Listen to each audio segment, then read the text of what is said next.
Guys, dito, ito naman yung update sa sisiw natin. 8 days na po sila. Yan, nandito. Yung sisiw natin guys. Yan, ito yung sisiw natin guys.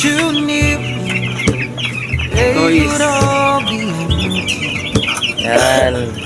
Sigla na nila kasi may electric fan pa. Yan guys, may electric fan kasi sobrang init guys. Yan guys. Oh. Yan guys, ito nandito naman sa kabila, ito yung yung ginagawa naming tangkal ng baboy guys. Yan yung kapatid ko yung nagbason.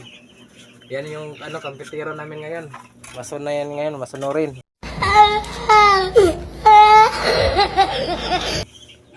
Yan guys, ito na yung isa kong kapatid guys oh. Yan. Boy guys.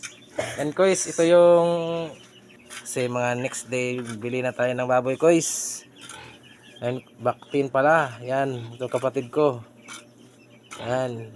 Ito naman, Ging Gings. Yan. Yan guys, thank you for watching.